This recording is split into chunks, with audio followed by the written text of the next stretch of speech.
Daily. Taste the Daily. Vijay இப்போ new என்ட்ரனால Vijay பண்ணுறதெல்லாம் கவனிக்கப்படுகிறது. விஜய்க்கு மத்திய பாஜக ஓரளவுக்கு இன்புட் கொடுக்குறதானா கொடுக்குது. ஸோ டெல்லி என்ன சொல்லுதா, ஒரு கால் தொங்கு சட்டசபை வந்தால் திமுகவை தவிர மீதி கட்சிகள் அனைத்தும் ஒன்றா சேர்ந்து ஆட்சியை பிடிக்கணும். ஜெயித்தவுடன் நேராக என்னை பனையூரில் பார்க்கவும், உங்களை சந்திக்க காத்து கொண்டிருக்கிறேன். அது என்ன அண்டர்லைனிங் மீனிங் என்னன்னு ஒரு முக்கியமான தாவக தலைவர்கிட்ட பேசினேன். என்ன அந்த மீட்டிங்கில் நடந்துதான், நம்ம ஜெயிச்சிரும், ப்ராப்ளம் இல்லை.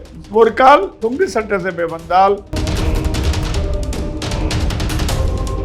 தேர்தல் முடிவுகள் இன்னும் சரியாக கணிக்கப்படவில்லை. எக்ஸிட் போல்லாம் இஷ்டத்துக்கு விடுறது தானா, இல்லை ஏதோ விடணுங்கிற கடமைக்கு விட்டதா?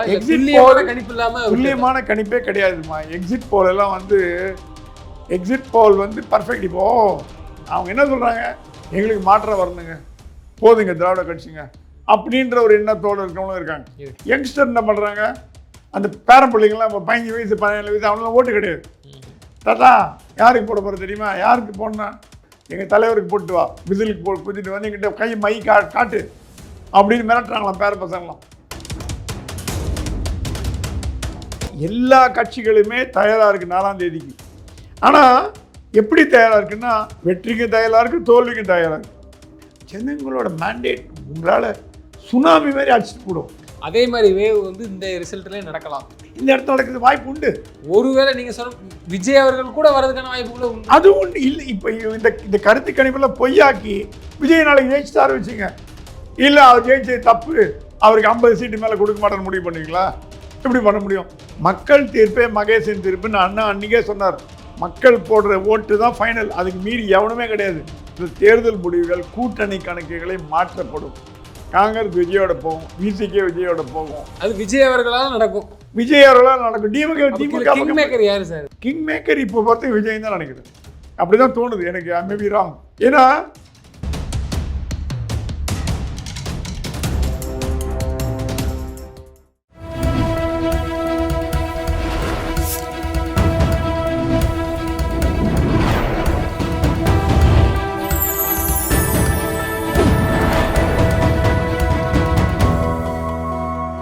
சேனல் 5 தமிழர்களுக்கு வணக்கம். இன்றைய நேர்காணலில் நம்மோடு பேச இருப்பது மூத்த பத்திரிகையாளர் பிரகாசம் சுவாமி அவர்கள். சார் வணக்கம். சார் வணக்கம். திரு விஜய் அவர்கள் அலுவலகத்தில் ஒரு மீட்டிங் போட்டு பரபரப்பாக போயிருந்துச்சு. எல்லா வேட்பாளர்களையும் கிட்டத்தட்ட கட்சி நிலையெல்லாம் வந்திருக்காங்க, கலந்துருக்கிறாங்க. நடந்தது என்ன சார்? இது பின்னாடி என்ன இருக்குது? எதற்காக இந்த அவசர கூட்டம், ஆலோசனை கூட்டம்? தேர்தலுக்கு பிறகு எல்லா அரசியல் கட்சி தலைவர்களையும் அவரோட மாவட்ட செயலாளர், மாவட்ட தலைவர்களை மீட் பண்ணுறது ஒன்றும் அதிசயம் இல்லை.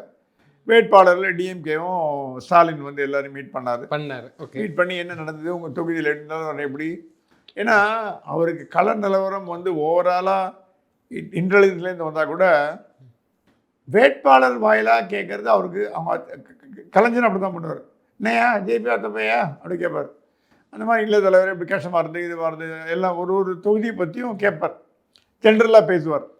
அந்த மாதிரி எல்லா கட்சியும், அதிமுக பாஜகவை தவிர, பாஜக பண்ணிதான் தெரில, காங்கிரஸ் பண்ணதான் தெரில, மீதி அதிமுக திமுக விஜய் இப்போ நியூ என்ட்ரனால விஜய் பண்ணுறதெல்லாம் கவனிக்கப்படுகிறது. ஓகே. விஜய் பண்ணும் செயல்கள்லாம் மீடியாக்கள் பார்வையில் அதிகமாக வர்றதுக்கு காரணம் விஜய் இஸ் நியூ பிளேயர். இப்போ திமுக என்ன சொல்லுதான், 2வது இடம் யார் பிடிக்க போகிறாங்கன்னு கேட்குறோம். அப்போ முதல் இடம் யாருன்னு அதுவே முடிவு பண்ணிடுச்சின்னு சொல்கிறாங்க. ஸ்டாலின் முதல் கேள்வி கேட்டாராம், வாழ்த்துக்கள்னு சொல்லிட்டு 2வது யாருக்கு வரும்னு நினைக்கிறீங்கன்னு கேட்டாராம். ஒரு எம்எல்ஏ என்கிட்ட சொன்னார், என்ன இது பாருங்கள், அவருக்கு உறுதியாக இருக்கார், முதலிடம் அவருக்கு தான் உறுதியாக இருக்கார், ஒரு தலைவர்னா அப்படி தான் இருக்கணும் அப்படின்னாங்க. ஓகே. விஜய் கூப்பிட்டதுக்கான காரணம் எத்தனை இடம் கிடைக்கும், யார் ஜெயிப்பா, யார் முதலிடம், யார் 2வது இடம் அப்படிங்கிறது இல்லை. விஜய்க்கு கிடைத்த தகவலின், விஜய்க்கு மத்திய பாஜக ஓரளவுக்கு இன்புட் கொடுக்குறதானா கொடுக்குது. ஏன்னா எனக்கு தெரிஞ்சு நான் அறிந்த வரையில் தொங்கு சட்டசபை வரும்னு நான் நினைக்கல. ஏன்னா தமிழ்நாடு மக்கள் ரொம்ப டெசிசிவான மக்கள். அதிமுக போடுவாங்க, திமுக போடுவாங்க, விஜய்க்கு போடுவாங்க, யாருக்கு ஒன்றா போடுவாங்க. அது யாருன்னு எதிர்பார்க்க பிளாக் டார்க் ஹார்ஸ் கூட வர வாய்ப்பு உண்டு. இல்லை அப்படியே தொங்கு சட்டசபை வந்தாலும் திமுக அதிமுகவுக்கு வரும், ப்ளஸ் தாவேக்கு ஒரு 5-10 வாங்கினா அங்கே பேரம் நடக்கும். இல்லை, அதான் இப்போ சொல்ல வரேன். ஸோ டெல்லி என்ன சொல்லுதான், ஒரு கால் தொங்கு சட்டசபை வந்தால் திமுக தவிர மீதெல்லாம் ஒன்றா சேரணும், திமுகவை தவிர மீதி கட்சிகள் அனைத்தும் ஒன்றா சேர்ந்து ஆட்சியை பிடிக்கணும். இதெல்லாம் ஒரு இதெல்லாம் ஏன் நான் சொல்கிறேன்னா, தேர்தல் முடிவு 4ஆம் தேதி சாயங்காலம் வந்துடும், நைட் வரைக்கும் வந்துடும். 5ஆம் தேதி அன்னைக்கு அந்த எம்எல்ஏக்கெல்லாம் கூடி சட்டசபை தலைவரை தேர்ந்தெடுப்பாங்க. எந்த கட்சி வின் பண்ணித்தோ அந்த முதலமைச்சர் நாமினேஷன் போட்டு எலெக்ட் பண்ணுவாங்க. உடனே கவர்னரை பார்த்து நீங்கள் மந்திரி சபை லிஸ்ட்டை கொடுக்கணும். உடனே கவர்னர் வந்து டேட் ஃபிக்ஸ் பண்ணி கொடுப்பாரு, இத்தனாம் தேதி நீங்கள் மந்திரி சபை பண்ணணும், ஸ்வேரிங் பண்ணணும். இப்போ ஸ்டாலின் ஜெயிச்சார்னா வள்ளுவர் கோட்டம், இவர் ஜெயிச்சார்னா வந்து ராஜ்பவன், அந்த மாதிரி ஒரு இடம் வச்சுருக்காங்க. ஸோ 2 நாள் தான் டைம் இருக்குது உங்களுக்கு, 5, 6. அதனால் எல்லா தலைவர்களுமே இப்போ ரெடி ஆகிட்டாங்க. இப்போ நான் தான் ஜெயிக்க போகிறனால அமைச்சரவை பட்டியலே ரெடி பண்ணி வச்சுட்டாங்க. திமுக அதிமுக ரெண்டுமே ரெடியாக கையில் ஸ்டாலின் டேபிளில் இருக்குது, இங்கே இபிஎஸ் டேபிள்லையும் இருக்குது. ஆனால் விஜய் அந்த ஆங்கிளில் போகாமல் ஏன் எம்எல்ஏ எல்லாம் வர சொல்கிறாருன்னா, அதில் ஒரு சொல்லியிருக்காரு, ஜெயித்தவுடன் நேராக என்னை வந்து பனையூரில் பார்க்கவும் உங்களை சந்திக்க காத்து கொண்டிருக்கிறேன். அது என்ன அண்டர்லைனிங் மீட்டிங் என்னன்னு ஒரு முக்கியமான தாவக தலைவர்கிட்ட பேசினேன். என்ன அந்த மீட்டிங்கில் நடந்துதான், நம்ம ஜெயிச்சிரும், ப்ராப்ளம் இல்லை. ஒரு கால் தொங்கு சட்டசபை வந்தால் நம்ம எம்எல்ஏக்களை விலை கொடுத்து வாங்காமல் போக தடுப்பதற்கு ரிசார்ட் ஒன்று வைப்பாங்க. ஞாபகம் இருக்கா? பனையூர் ரிசார்ட்டில் தங்க போகிறாங்கலாம். பனையூரில் எம்எல்ஏக்கள்லாம் இந்த பேரம் பேசி விலைக்கு போகாமல் தடுக்கிறதுக்கு உடனடியாக ஜெயித்த உடனே யார் யார் ஜெயிக்கிறாங்களோ அவங்கெல்லாம் பனையூரில் வந்து பனையூரில் தங்கணும். அன்னைக்கு நீங்கள் ஜெயிக்கிற வேட்பாளர்களுக்குள்ள காலையில் வந்து அசம்பிளாயர் ஜெயிச்சவங்க முக்கியமாக முதல்ல வர சொல்லியிருக்காரு. இப்போ தோத்த வேட்பாளரை பற்றி கவலை இல்லைன்னா அவங்களால விலை ஒன்றும் பெரிய ஒன்றும் தலைக்கு டிமாண்டு கிடையாது. ஜெயித்த வேட்பாளரை விலை கொடுத்து வாங்கலாம், எதிர்கட்சிகள் எந்த கட்சியும் தெரியாது, நமக்கு தெரியாது. ஸோ இவர் வந்து ஒரு கால்குலேஷன் போட்டு டிமாண்ட் பண்ணிவிட்டு அப்புறம் ஆதரவு கொடுக்கறதுக்காக எல்லாரையும் வர வச்சுருக்காரு. ஸோ விஜய் போட்ட கூட்டத்துக்கும் ஸ்டாலின் போட்ட கூட்டத்துக்கும் எடப்பாடி போட்ட கூட்டத்துக்கும் வித்தியாசம் என்னன்னா, விஜய் வந்து தன்னோட ஆட்களை கடத்தி கொண்டு போய் விடுவார்களோ எம்எல்ஏக்களை அப்படின்ற ஒரு பயம் அவருக்கு. விலை கொடுத்து விலைக்கு வாங்கினா அதிமுக எம்எல்ஏக்களை விலை கொடுத்து வாங்குவான்னு எதிர்பார்க்கறது முட்டாள்தான். ஏன்னா அவங்களாம் கமிட்டட் பார்ட்டி. திமுக எம்எல்ஏங்களை விலைக்கு போவாங்களா? போக மாட்டாங்க. அதிமுக எம்எல்ஏ விலைக்கு போக மாட்டாங்க. பாஜக எம்எல்ஏ கூட விலைக்கு போக மாட்டாங்க. காங்கிரஸ் எம்எல்ஏ பற்றி நமக்கு தெரியாது. ஆனால் விஜய் வந்து கட்சிக்கு சம்மந்தம் இல்லாத பல பேர் நிற்க வச்சிருக்காரு. ஏன்னா அவர் டைம் இல்லை, பாவம். ப்ளஸ் பல கட்சியிலேருந்து வந்தவங்க புது ஆளுங்க, இவங்க வர தெரியும். பாதி பேர் விஜய் பார்த்ததே கிடையாதுன்னு கேள்விப்பட்டேன். ஒரு முக்கியமான தாவக தலைவர் சொன்னார், விஜய் கேண்டிடேட் பேரே தெரியாதுங்க, அதனால தான் யோசிக்கிறார் அவர். பாவம், அவர் மேலே தப்பு இல்லை, திடீர்னு ஆழத்துக்கு கேண்டிடேட் போட்டு விட்டாமல் பண்ணிட்டாரு. ஒரு கால் விஜய்ன்ற ஒரு பேர்னால் அவங்க ஜெயிச்சிட்டாங்கன்னா விலைக்கு போயிட்டாங்கன்னா என்ன பண்ணுறதுன்ற ஒரு பயத்தில் எல்லோரும் உடனடியாக வர சொல்லியிருக்காரு. இல்லைன்னா தூக்கிட்டு வரதுக்கு ஏற்பாடு பண்ணிட்டார். ஆளை வச்சு அதை வரைஞ்சி வச்சு தூக்கிட்டு வந்துடுவார். தூக்கிட்டு வந்து ரெசார்ட்டில் இருந்த மாதிரி 4 நாளாக ஒரு 3 நாளாக 5 நாளாக அங்கேயே தங்க, அவரோட கண் பார்வையில் அவங்களுக்கு வேணுங்கிற சாப்பாடு எல்லாம் கொடுத்துட்டு எல்லா விதமான உணவு எல்லாம் நல்ல சிறப்பாக கெஸ்டாக ட்ரீட். இதே பொறுத்த வரைக்கும் ட்ரீட்மெண்ட்டில் எந்த குறையும் வைக்க மாட்டார். 5 ஸ்டார் ஹோட்டல் சாப்பாடு தான் எல்லாருக்கும். என்னன்னா அவர் கண் பார்வையில் எம்எல்ஏ இருக்கணும்னு பார்க்குறாரு, வெளியில் யாரும் தப்பிச்சு போகக்கூடாதுன்னு. அதற்காக தான் கூட்டப்பட்டதுன்னு கேள்விப்படுறோம். இது எல்லாமே ஒரு சப்போஸ் விஜய் 130 சீட் ஜெயிச்சா வச்சுங்க, கவலையே இல்லை. அப்போது அவர் அதுக்காண்டி தான் கூட்டப்பட்டாருன்னு நமக்கு இப்போ தெரிய வருது. இப்போ நீங்கள் கூட சொல்கிறீங்க, இது வந்து மெஜாரிட்டியாக நான் ஜெயிக்க மாட்டேங்கிறது வந்து இப்போவுமே அவரே ப்ரொஜெக்ட் பண்ணிட்டு இல்லை. அப்படி இல்லை, மெஜாரிட்டியாக ஜெயிச்சா இந்த இந்த மெஜாரிட்டியாக ஜெயிச்சா கூட இல்லை, மெஜாரிட்டியாக ஜெயிச்சா இந்த அழைப்பு இந்த அட்வான்ஸ் நீங்கள் வந்துடணும் அப்படிங்கிறது தேவையில்லை. இல்லை, மெஜாரிட்டியாக ஜெயிச்சா கூட ஏன் வரணும்னு பார்க்குறாங்கன்னா, எவ்வளோ மெஜாரிட்டி வருதுன்னு இருக்கு இல்லையா? 100 வந்ததுன்னா அப்போது எந்த கட்சிகளோட கூட்டணி போடணும் முடிவு பண்ணக்கூடிய இடத்துல அவர் இருக்கார். நீங்கள் எம்எல்ஏ வெளியில் விட்டுட்டீங்கன்னா, எம்எல்ஏ முடிவு பண்ணிட்டாங்கன்னா, ஒரு 30 எம்எல்ஏ ஜாயின் பண்ணி நான் இவங்களோட அவங்களோட முடிவு பண்ணிட்டாங்கன்னா, எப்படி எண்ணிக்கை 20ஆக இருந்தாலும் 10ஆக இருந்தாலும் 100ஆக இருந்தாலும் 50ஆக இருந்தாலும் விஜய் ஷுட் டேக் த கால். விஜய் எடுக்க வேண்டிய முடிவு தான் ஃபைனல் முடிவு. அந்த முடிவு எடுக்கிறதுக்கு விஜய் அவங்க வந்து எம்எல்ஏ கேட்டு தான் பண்ணுவார்னு நான் சொல்ல மாட்டேன். யாருக்கு யாரோட கூட்டணி போகலாங்கிறதுலாம் அவர் கேட்க மாட்டார், அவர் முடிவு எடுப்பார். பட் எம்எல்ஏக்களை அது 10ஓ 20ஓ 5ஓ 100ஓ 70ஓ 80ஓ அவர் கண் பார்வையில் இருக்கணும்னு ஆசைப்படுறாரு. மெஜாரிட்டி வந்தால் கூட உடைக்கிறது எவ்வளோ நேரம் ஆகுங்க? ஸோ மெஜாரிட்டி வந்ததுன்னே வச்சுங்க, அவர் சிஎம் ஆகிட்டு முடிந்த வரைக்கும், என் மந்திரி சபை இது வரைக்கும் அவங்கள வந்து ஒரு கெஸ்டாக ட்ரீட் பண்ணி கூட வச்சுப்பார் நம்ம நம்புகிறோம். இது ஏன் கேள்விப்படுறோம்னா, தேர்தல் முடிவுகள் இன்னும் சரியாக கணிக்கப்படவில்லை. எல்லாம் ஆளுக்கால் ஒன்று சொல்கிறாங்களே தவிர எக்ஸிட் போல்லாம் இஷ்டத்துக்கு விடுறது தானா, இல்லை ஏதோ விடணுங்கிற கடமைக்கு விட்டதா? கணிப்பு இல்லாமல் துல்லியமான கணிப்பே கிடையாதுமா. எக்ஸிட் போல் எல்லாம் வந்து பர்ஃபெக்ட். இப்போ அவங்க என்ன பண்ணுறாங்க, வெளியில் வர ஆள்கிட்ட யாருக்கு ஓட்டு போடுறேன்னு கேட்குறாங்க. அவன் பார்க்குறான், இந்த பக்கம் பார்த்தா ஆளுங்கட்சி ஆள் பூத்து, இந்த பக்கம் எதிர்கட்சி நிற்கிறான். எப்படிங்க நான் உதயசூரியன் இலைக்கு போட்டேன்னு சொல்லுவேனா? சொல்ல மாட்டான். ஏதோ ஒரு சொல்லிட்டு போயிடுவான், இண்டிபெண்டன்ட் போட்டேமோ போய் சொல்லுவோம். சரி, அது இல்லாமல் ஒரு பூத்தில் 100 பேர் இருக்காங்க, 40 பேர் டிஎம்கேக்கு, 40 பேர் ஏடிஎம்கேக்கு போடுறாங்க, 20 பேர் ஏதோ டிவிகேக்கு போடுறாங்க வச்சுக்கோங்க. நீங்கள் முதல் 10 பேரை பார்க்குறீங்க, அவங்க டிஎம்கே ஆளாக அமைஞ்சிட்டாங்கன்னா நீங்கள் கிளம்பி போயிடுவீங்க. டிஎம்கே தாங்க இந்த பூத்துக்கு முடிவு பண்ணுவீங்க. நீங்கள் என்ன 1,00,000 பேரை மீட் பண்ணுறீங்க? சென்னையில் இருக்கிற அத்தனை கான்ஸ்டியூன்ஸும் போகிறீங்க, தமிழ்நாட்டில் இருக்கிற அத்தனை கான்ஸ்டியூன்ஸும் போகிறீங்க, ரூரல், வில்லேஜ், செமி அர்பனாக போகிறீங்க. இல்லை, சும்மா ஃபோன் பண்ணி அந்த பத்திரிகையாளர் டாஞ்சூர் ரிப்போர்ட்டரை கூப்பிட்டு, மதுரை ரிப்போர்ட்டரை கூப்பிட்டு, என்ன கலவரம் எப்படி இல்லை தலைவர் இங்கே வந்துடும், டிஎம்கே வந்துடும், ஏடிஎம்கே வந்துடும்.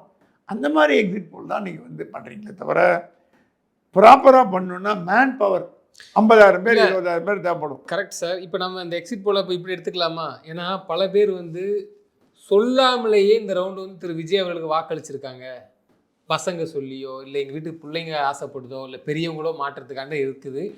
அது வந்து இந்த கருத்து கணிப்பவர்களுக்கே தெரியலை, அது எங்கே விழுந்திருக்கு. அந்த சிதறலின் அடிப்படையில் இந்த மாதிரியான எக்ஸிட் போல என்னோட நெருங்கிய நண்பரோட தந்தை, ஏன்னா துல்லியமாக கணிக்க தெரியல அந்த ஓட்டு உண்மையிலே எங்கடா போயிருக்கு அப்படின்ட்டு. ஒருவேளை விஜய் கூட இருக்கலாம்னு ஒரு சந்தேகம். இல்லை, என்னோட நெருங்கிய நண்பரோட தந்தை 80 வயசு ஆறுதவர். அவர் வீட்டில் வந்து ஓட்டு போட வைக்கலாம். இல்லை வேணாம் நான் வந்து போடுறேன், அவரும் ஒய்ஃபு போட்டாங்களாம். வீட்டில் வந்து கேட்டாங்களா, யாருக்கு போட்டேன், இந்த கட்சியா திராவிட கட்சியா? அதுவும் கேட்டாங்களாம். இல்லை நான் மிஸ்டர் விஜய்க்கு போட்டேன். நான் பெருசு என்ன உனக்கு விஜய்க்கு என்ன சம்மந்தம், நீ சினிமாவே பார்க்க மாட்டேன், நீ என்ன அதுக்கு விஜய் போடுற? ஒய்ஃபு கேட்டாங்களா யாருக்குன்னு? எனக்கு தெரியாதுங்க, அவர் விசில்னா விசிலுக்கு பூஜிட்டாங்கன்னாங்களாம். அப்புறம் வந்து யார் கேண்டிடேட்டுன்னு தெரியாது. அவங்க என்ன சொல்கிறாங்க, எங்களுக்கு மாற்றம் வரணுங்க, போதுங்க திராவிட கட்சிங்க போதுங்க அப்படின்ற ஒரு எண்ணத்தோடு இருக்கிறவங்களும் இருக்காங்க. நான் சொல்கிறது வந்து யங்ஸ்டர் என்ன பண்ணுறாங்க, அந்த பேரன் பிள்ளைங்களாம் இப்போ 15 வயசு 17 வயசு அவங்களாம் ஓட்டு கிடையாது. தாத்தா யாருக்கு போட போகிற தெரியுமா? யாருக்கு போடணும்? நான் வழக்கமாக போடுற கட்சி அல்ல, இந்த வருஷம் வேலைக்கு ஆகுது, எங்கள் தலைவருக்கு போட்டு வா, விசிலுக்கு குதிட்டு வந்து எங்கிட்ட கை மை காட்டு அப்படின்னு மிரட்டுறாங்களாம் பேர பசங்களாம். இதெல்லாம் ஒரு புது ஃபினாமினன், தமிழ்நாடு கேள்விப்படாத ஒரு அந்த ஒரு அடிப்படையிலே நம்ம வச்சு சொல்லலாம். இந்த எக்ஸிட் போல் வந்து துல்லியமான போல் கிடையாது. எக்ஸிட் போல் இன்னைக்கு எங்கள் ஜெயலலிதா தோப்பான், எப்பவுமே தோப்பான்னு சொல்லிட்டு வந்துடுவாங்க. ஜெயலலிதா வெற்றி பெறுவார்னு எக்ஸிட் போல் சொல்லி தான் எனக்கு ஞாபகம் இல்லை. என்னோட கருத்து நான் போன வாரமே சொன்னேன். அதை வந்து எடப்பாடியும் அதை கரெக்டாக சொல்லியிருக்கார். அதே பாயிண்ட் எடுத்து சொல்லியிருக்கார். ஜெயலலிதா அப்போ ஜெயிக்காமையாக இருந்திருக்காங்க, எத்தனை முறை முதலமைச்சராக வந்தாங்க. ஸோ பயஸ்ட் போல், ஒப்பீனியன் போல், எக்ஸிட் போல்லாம் பயஸ்ட் போல். அப்போ அது நேற்று அம்மையார் ஜெயலலிதா அவர்கள் இன்றைக்கு வந்து திரு விஜய் அவர்களுக்கு கூட இருக்கலாம். இல்லை, இன்றைக்கு அவங்களுக்கு எடப்பாடி கேட்டால் பிடிக்கலங்கிறதுனால அதிமுக வராதுன்றாங்க. வரும்னு சொல்கிறதுக்கு சயின்டிஃபிக் போல் பண்ண, நீங்கள் என்ன அமெரிக்கன் கேலுப் கம்பெனியா? அவன் தான் பண்ணுவான், கேலுப் தான் சயின்டிஃபிக் சர்வே பண்ணுவான். சும்மா 2 பேரை 4 பேரை ஃபோன் பண்ணிட்டு 10 பேரை ஃபோன் பண்ணிட்டு சாம்பிள் சர்வே, அதுக்கு 1-2 நியாயமாக இருக்கலாம், நான் இல்லைன்னு சொல்ல மாட்டேன். நியாயமாகவும் இருக்கலாம், விலை போய் இருக்கலாம், விலை கொடுத்து வாங்கப்பட்டது இருக்கலாம். எனக்கு தெரிஞ்சு பல பேர் வந்து விலை கொடுத்து விலை போயிட்டு தான் கேள்விப்பட்டோம். ஏன்னா நீங்கள் கூட கேட்கலாம், என்னங்க தேர்தல் முடிஞ்சு போச்சு, இப்போ போய் இன்னத்துக்கு விலை கொடுத்து வாங்கி சாம்பிள் சர்வே, எக்ஸிட் போல், ஒப்பீனியன் போல் என்ன பிரயோஜனம்? ஜனங்க முடிவு பண்ணிட்டாங்க.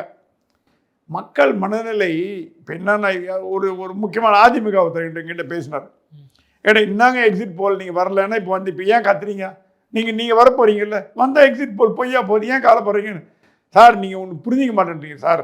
எக்ஸிட் போல் ஏன் அவங்க வந்து நாங்கள் தோப்போன்னு சொல்கிறாங்கன்னா, நாளைக்கு நாங்கள் உண்மையாக ஜெயிச்சிட்டோம்னா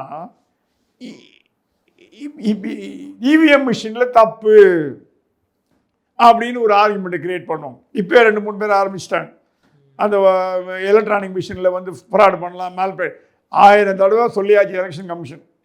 கூட என்ன பண்ணிப்பாங்க, இது வந்து இவிஎம் மிஷின் ஃப்ராடுங்கிறதுக்கு காரணம் அதிமுக ஜெயிச்சது மட்டும் இல்லை, நாங்களும் தோற்றோம், விஜயம் தோற்றுது கூட இழுத்துப்பாங்க. ஒப்பீனியன் போலலாம் பார்த்தீங்கன்னா எங்களுக்கு ஃபேவரபுளாக தான் வந்ததுங்க, நாங்கள் தான் ஜெயிக்க போகிறோன்னு வந்தது, விஜய் ஜெயிக்க போகிறோன்னு வந்தது. இப்போ திடீர்னு கலப்பி விட்டு இப்போ ஏடிஎம்கே வந்துருச்சுன்னா அப்போ என்ன அர்த்தம், மிஷினில் ஏதோ கோல்மால் பண்ணியிருக்காங்க அந்த ஒரு ஆர்குமெண்ட் உள்ள இழுத்துப்பாங்க பாருங்க. அவங்களே இப்படி தான் ஏமாத்தி. அப்போ தாவக என்ன பண்ணாங்க, உடனே இந்தியா முழுக்க போய் இவிஎம் மிஷினில் ஃப்ராடு, இவிஎம் மிஷினில் ஃப்ராடுன்னா இளைஞர்கள் மத்தியில் ஒரு புரட்சி வெடிக்கும், திருப்பி விட்டு வெடிக்க பார்க்குறது. அதுதான் தாவேகா சொல்லுது, நேபாள் மாதிரியான புரட்சி வரும்னு ஒரு வார்த்தையை விட்டாங்க. என்ன காரணம், இந்த மேட்டர் தாங்க. இல்லை அது ரிசல்ட்டுக்கே பதறாங்களே, என்னமோ நடக்க போது சேஃபாக இருந்துக்கிடுங்க அப்படின்லாம் சொல்லி ஒரு ஆமாம். அது என்னன்னா அவங்களுக்கு உள்ளூர தெரியும் அதிமுக வரதுக்கு வாய்ப்பு இருக்கு. சரி, நம்ம எதுவுமே இது வரும் வராதுன்னு சொல்றதுக்கு நம்ம ஜோசியர் இல்லை, ஜோசியர்லேயே தப்பு பண்ணுறாங்க. ஒரு முக்கியமான ஜோசியர் வாயை மூடிட்டு போயிட்டார், சைலண்ட் ஆகிட்டார். ஏன்னா அவர் ஒருத்தர் ஒரு கட்சிக்கு ஜோசியெல்லாம் பார்க்குறாரு அவர், அதனால் நான் பேசவே மாட்டேன்னு சொல்லிட்டு போயிட்டார் அவர். இன்னொரு ஜோசியர் வந்து வேறு கட்சி வரணும். ஸோ ஜோசியர்களே தளரும் பொழுது நம்மளாம் எந்த மூலைக்கு சொல்லுங்கள். ஆனால் அதிமுக வரும் என்பதை அறிந்தே என்னமோ இந்த ஒரு நேரட்டிவ் செட் பண்ணுறாங்க. மக்களே பாருங்கள் இவிஎம்மில் ஃப்ராட் பண்ணிட்டாங்க, ஏன்னா அவங்க தப்பிச்சிக்கிறதுக்கு வழி. ஆமாங்க நான் தோற்று போயிட்டேன், ஜனங்க என்ன ஓட்டு போடலன்னு எந்த கட்சி தலைவராக சொல்லுவாங்களா? ஜனங்க திட்டின கட்சி தலைவர் தான் இருக்காங்க. நாசமாக போக தமிழர்கள் எங்களை ஓட்டு போடாமல் விட்டீங்க, நீங்கள்லாம் படுபாவிகள், நிம்மதியாக இருக்க மாட்டீங்க, வாழ மாட்டீங்கன்னு திட்டின தலைவர்லாம் இருக்காங்க, பேர் சொல்ல விரும்பலை. அப்படிப்பட்ட ஒரு இடத்துல நீங்கள் வந்து ஆமாங்க எந்தக்கு எந்த அரசியல் கட்சி தோல்வியை ஒப்புக்கொண்டிருக்குன்னு ஒன்று சொல்லுங்க என்கிட்ட. நான் கட்சியை பற்றி பேசலை, எல்லா அரசியல் கட்சியும் காட்டும், பிஜேபி, காங்கிரஸ், டெல்லியிலேருந்து தமிழ்நாட்டிலேருந்து எல்லாம் வச்சுக்கோங்க. எந்த அரசியல் கட்சி ஆமாங்க நாங்கள் தோற்று போயிட்டோம், ஜனங்க எங்களை விரும்பலை, நாங்கள் திருந்துறோம், நோ சொன்னது கிடையாது. இவிஎம் மேலே மிஷின் போடும், கல்லை ஓட்டுணும், திருமங்கலை ஃபார்முலான்னும், ஏதாவது ஒரு ரீசனை வச்சுக்கோம். அந்த ரீசனை தப்பிச்சுக்கப்போம். ஜனங்க என்ன பைத்தியக்காரனா, யோ நான் உனக்கு ஓட்டு போடலையா, அவ்வளோதான் முடிஞ்சு போச்சு, மேட்ரு விடு, இவருக்கு தான் போட்டேன், என்ன பண்ணு நீ அப்படின்னு போய் மைக் போட்ட கத்த முடியும். ஜனங்க சிரிப்பான், எங்களை முட்டாளாகிறப்பாக நீ தான் முட்டாளுமா. ஸோ எல்லா கட்சிகளுமே தயாராக இருக்குது 4ஆம் தேதிக்கு. ஆனால் எப்படி தயாராக இருக்குன்னா வெற்றிக்கும் தயாராக இருக்குது, தோல்விக்கும் தயாராக இருக்குது, எல்லாம் இன்க்ளூடிங் டிஎம்கே டிஎம்கே ரெண்டுமே சொல்கிறோம். ஏன்னா ஜனங்களோட மேண்டேட் உங்களால் சுனாமி மாதிரி அடிச்சுட்டு போடும், என்ன வேணா நடக்கலாம். ஓகே, ஒரு எங்கேயான எதிர்பார்த்தீங்களா திமுக 3வது இடத்துல உட்காருன்னு எதிர்பார்த்தீங்களா? திமுக 3வது இடத்துல சட்ட நான் பார்த்துருக்கேன். எதிர்கட்சி அந்தஸ்தே போச்சு, விஜயகாந்த் எதிர்கட்சி ஆகிட்டாங்கம்மா. அதுக்கப்புறம் ஆட்சி அரசியல் வெற்றி தோல்வி இருந்தால் கிடையாது. ஒரு கட்சி பர்மனெண்ட்டாக தோற்று தான் வரலாறும் கிடையாது, ஒரு கட்சி பர்மனெண்ட்டாக ஜெயிச்சு தான் வரலாறும் கிடையாது. அதே மாதிரி வேவ் வந்து இந்த ரிசல்ட்லேயே நடக்கலாம், இந்த இடத்துல நடக்கிறது வாய்ப்பு உண்டு. ஒருவேளை நீங்கள் சொன்ன விஜய் அவர்கள் கூட வரதுக்கான வாய்ப்புகளும் உண்டு. அது ஒன்று இல்லை. இப்போ இந்த கருத்து கணிப்பில் பொய்யாக்கி விஜய் நாளைக்கு ஜெயிச்சுட்டாரு வச்சுங்க, இல்லை அவர் ஜெயிச்சது தப்பு, அவருக்கு 50 சீட்டு மேலே கொடுக்க மாட்டேன்னு முடிவு பண்ணுவீங்களா? எப்படி பண்ண முடியும்? மக்கள் தீர்ப்பே மகேசன் தீர்ப்புன்னு அண்ணா அன்றைக்கே சொன்னார். மக்கள் போடுற ஓட்டு தான் ஃபைனல், அதுக்கு மீறி எவனுமே கிடையாது. சீமான் கூட நாளைக்கு முதலமைச்சர் ஆகலாம். ஒரு பேச்சு சொல்கிறேன், அவன் ஆகக்கூடாதுன்னு கணக்கு கிடையாது. மக்கள் யாரை தேர்ந்தெடுக்கிறாங்களோ அவர் தான் முதலமைச்சர், அந்த கட்சி தான் ஆளுங்கட்சி. அது மக்களை போய் நீங்கள் ஏன் போட்டேன்னு கேட்க முடியாது. அவன் எனக்கு பிடிக்கல நான் போடலாமா, எனக்கு பிடிச்சிருக்கு போட்டேம்மா. அதனால் எல்லா கட்சிகளும் தயாராக இருப்பதற்கு காரணம் மக்கள் மனநிலை எப்படி இருக்கும்னு யாராலையும் கணிக்க முடியல. எல்லாம் சொல்கிறேன் நான் தான் ஜெயிக்கிறேன்னு சொல்கிறேன், 3-4 கட்சி சொல்லுது, பாஜகவே சொல்லுதான் 27 இடத்துல ஜெயிக்க போறேன்னு. வேடிக்கையாக சொல்லுது, மித்த கட்சி விடுங்க, பாஜக சொல்லுதான் 27 கட்சி ஜெயிக்க போறேன். நீங்க சொல்லுங்க, சொன்னா 7 கடிங்க, 7 எடுங்க, நான் ஒருத்தருக்கு 7 கடிங்க இல்லை 25 கடிங்க, 7 எடுங்க. அந்த மாதிரி ஒரு வேடிக்கையில் இன்னொருத்தரோட சொன்னார், இந்த வாட்டிங்க ஃபர்ஸ்ட் டைம் பாஜகவோட காங்கிரஸ் அதிகமான சீட்டில் ஜெயிக்கும் பிகாஸ் ஆஃப் டிஎம்கே என்னார். இது 2ன்னா அது 3ல ஜெயிக்கும். இன்னொன்னே சொல்ல, இந்த கிறிஸ் ஜோடங்கர் வந்து மறுபடியும் ஒரு பேச்சு விடுறாரு, நாங்க அதிகார பங்கு கேட்போம்ட்டு. இப்போ ஒரு வாரத்துக்கு முன்னுக்குட்டி 2 சீட் எம்எல்ஏ அதிகார பங்கு இல்ல, ஒருவேளை விஜய் வந்தாலும் இந்த பக்கம் கலண்டிட்டு போவது கூட வாய்ப்பு இருக்கு. கண்டிப்பா இந்த தேர்தல் முடிவுகள் கூட்டணி கணக்குகளை மாற்றப்படும். காங்கிரஸ் விஜயோட போகும், விசிகே விஜயோட போகும், மதிமுக அதிமுகவில் போய் மதிமுக திமுகவில் போய் மெர்ஜ் ஆகிடும். காங்கிரஸ் விசிகேல இந்த பக்கம் வந்துடும்.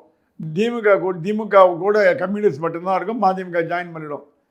பாஜக அதிமுக கூட்டணி அப்படியே ஒரு மாதிரி தொங்கலில் இருக்கும், அது பர்மனெண்ட்டாக இருக்காது. இந்த கூட்டணி கட்சிகள் மாறுவதற்கு காரணமே தேர்தல் முடிந்த பிறகு அடுத்த பாராளுமன்ற தேர்தல் 29 3 வருஷம் இருக்குது, அப்புறம் பார்த்துக்கலாம், அதுக்குள்ளே என்ன நடக்கும்னு தெரியாது நமக்கு. ஸோ இந்த தேர்தலுக்கு அப்புறம் இந்த கூட்டணி கணக்கெல்லாம் மாறுமான்னு கேட்டிங்கன்னா கண்டிப்பாக மாறுன்னு சொல்லலாம். இப்போ இருக்கிற கூட்டணி தொடருமான்னு கேட்டால் தொடராதுன்னு அடித்து சொல்ல முடியும். இப்போ இருக்க கூட்டணி தொடராது. இப்போ இருக்கிற கூட்டணி எந்த கூட்டணி தொடர போவதில்லை, எழுதி வச்சுங்க. அது அதிமுகவும் பொருந்தும். அதிமுக வந்தாலும் திமுக வந்தாலும் எதுவும் தொடர போவதில்லை. அதனால ஆனால் தொங்கு சட்டசபை வந்தால் மட்டும் அப்பப்போ மேக்னெட் மாதிரி இழுத்துப்பாங்க. மெஜாரிட்டி வந்தது வச்சுங்க, இப்போ அதிமுக திமுக மெஜாரிட்டி வந்ததுன்னா இந்த சில்லறை காட்சியெல்லாம் காட்டி விட்டுருவாங்க. காட்டி விட்டு டாடா பை பை சொல்லிட்டு போயிட்டே இருப்பாங்க. எடப்பாடி பேசின போடுன்ட்டு என்ன பேச்சு பேசின, நீ கிளம்புன்ட்டா, நீ கிளம்பு, நீ ஆட்டம் முடிஞ்சது. இப்போ நான் சிஎம் கடைசி திரு வேல்முருகனை கழட்டி விட்டாங்க, அந்த மாதிரி அதே மாதிரி கட்டி விட்டு அது எல்லா கட்சியும் கட்டி விட்டுருவாங்க. ஸோ கூட்டணி கணக்கில் மாறும், கூட்டணியே டிஃப்ரெண்ட் ஆகும், வேற ஒரு புது கூட்டணி வரும், நிறைய வாய்ப்புகள் இருக்குன்னு நம்ம நம்புறோம். இல்லை, இப்போ நீங்கள் சொன்ன மாதிரி இந்த கிறிஸ்டியோடக்கர் கூட ஒரு வாரத்துக்கு முன்னாடி பேசினாரு, அதிகார பங்குங்கிறது அந்த ஸ்டேட்மெண்ட் வந்து மாற மாட்டேக்காரு. அப்போ நீங்கள் சொல்றதை பார்த்தா காங்கிரஸுமே இப்போ இருக்க எல்லா தலைவர்களுமே அவங்களுக்குள்ள பேசிக்கிட்டு இருக்கிறதோ இல்லை அவங்களோட கணிப்பு போடுறது என்னன்னா, தொங்கு சட்டசபை கொடுத்தா அதை ஆப்பர்ச்சுனிட்டியை பயன்படுத்திக்கணும். ஏன் சோடகர் சொன்னார்னா, மே 5ஆம் தேதி 6ஆம் தேதியோ செல்வ பிறந்தை விலகிட்டு மாணிக்கம் தாக்கூர் வர்றார். மாணிக்கம் தாக்கூர் விஜய் விரும்பி போகணும்னு சொன்னவர். ஆமாம், மாணிக்கம் விஜய் விரும்பி போகணும்னு சொன்னவர். செல்வ பிறந்தை ராஜினாமா போன மாதமே கொடுத்துட்டாரு, அது அக்செப்ட் பண்ணிக்கல. 4ஆம் தேதி 5ஆம் தேதி அவர் விடுவிக்கப்படுவார். சப்போஸ் விஜய் ஒரு அதிகமான பலத்தோடு ஜெயிச்சார்னா ஒரு கால், அப்போ காங்கிரஸ் அவர் கூட போய் ஜாயின் பண்ணிக்கும், எம்எல்ஏ இருந்தாலும் இல்லாட்டியும். அடுத்த தேர்தலில் அதிகாரத்தில் பங்கு ஆட்சியில், ஏன்னா இந்த தேர்தல் முடிஞ்சு போச்சு. சப்போஸ் நீங்கள் சொல்கிற மாதிரி காங்கிரஸுக்கு ஒரு 10 சீட்டு வந்து விஜய்க்கு 10 சீட்டு தேவைப்படுறது, எல்லாமே நம்ம கணக்கு தான். விஜய்க்கு 10 தேவைப்படுறது, காங்கிரஸில் 10 இருக்குன்னா அப்போ டிமாண்ட் வைப்பாங்க, எங்களுக்கு அமைச்சரவையில் பங்கு கொடுங்க, ஆட்சியில் பங்கு கொடுங்க, அதிகாரத்தில் பங்கு கொடுங்க, வாரியம் கொடுங்க, மேயர் கொடுங்கன்னு கேட்பாங்க. ஏன்னா அப்போ கொடுத்து தான் ஆகணும். இதெல்லாம் ஒரு உதாரணம் தான், நடக்கும்னு நான் சொல்ல. அது விஜய் அவர்களால் நடக்கும், விஜய் அவர்களால் நடக்கும். திமுக கிங் மேக்கர் யாரு சார் இதில் கிங் மேக்கர் யாரு? கிங் மேக்கர் இப்போ பொறுத்த விஜய் தான் நினைக்கிறேன். அப்படிதான் தோணுது எனக்கு, மேபி ராங். ஏன்னா அதிமுக சாலிட் ஓட் பேங்க் இருக்குது, அது ஒன்றும் ப்ராப்ளமே கிடையாது. அது இவங்களுக்கு ஒரு 35 40 அந்த மாதிரி இருக்கு. ஆனால் விஜய் எங்கேருந்து உருவாருன்னு தெரியல. அந்த உருவர இடத்தை பொறுத்து தான் நமக்கு வந்து யாருக்கு அதிக டேமேஜ். சில பேர் சொல்றாங்க இந்த தடவை மாநில அரசாங்க ஊழியர்கள், ஆசிரியர்கள், இது போக்குவரத்து தொழிலாளர்கள், அரசாங்க ஊழியர்கள், செக்ரட்டரியேட் ஊழியர்கள் திமுக போட மாட்டேன்றாங்க. சரி, திமுக போட மாட்டாங்க, ஒரு ஆர்குமெண்ட்டுக்கு வச்சுப்போம். யாருக்கு போடுவாங்க? அதிமுக விஜய்க்கு தான் போடுவாங்க. அது நமக்கு தெரியல. ஏன்னா கடந்த முறை இவங்க ஆட்சிக்கு வந்தாலும் இதே தான், அந்த பென்ஷன், ஓய்வூதிய திட்டம், ஆசிரியர்கள், நிரந்தர ஆசிரியர்கள். ஸோ அதை பார்த்துருப்பாங்களா? அப்போ ஒரு மாற்றத்தை நோக்கும்போது விஜய்க்கு தானே போயிருக்க முடியும். அது 50-50 கூட இருக்கலாம். ஓகே, ஏன்னா அவங்களுக்கு அதிமுக ஒரு நோன் கட்சி, ஒரு டிமாண்ட் போய் கேட்க முடியும்.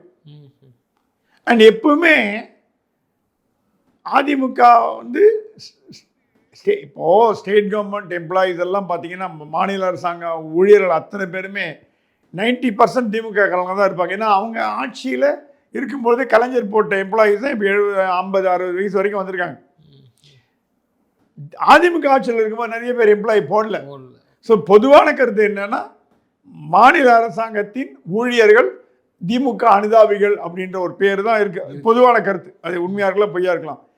அந்த பொதுவான கருத்துடைய ஊழியர்களே திமுக எதிராக திரும்பும் பொழுது நிலைமை கந்தலாகாமல் என்ன நடக்கும்? அதையும் நம்ம யோசிச்சு பார்க்கணும். இதெல்லாம் ஒரு ஃபேக்டர். எதுவுமே எல்லாம் 4ஆம் தேதி சாயங்காலம் கதவு திறந்துடும், நெத்தியில் ஒட்டப்படும், சீல்டு, எல்லாமே எல்லாம் ஒரு ஃபைனல் முடிவுக்கு வந்துடும், யார் என்ன பண்ண போகிறாங்கிறது. அது வரைக்கும் நம்ம ஒரு டிஸ்கஷன் பேசலாமே தவிர 4ஆம் தேதி வரைக்கும் வெயிட் பண்ணி பார்க்கறது தான் உசிதம்னு எனக்கு தோணுது. நிச்சயமா சார். தொடர்ந்து தங்களது கருத்துக்களை பயந்தமைக்கு நன்றி. நன்றி.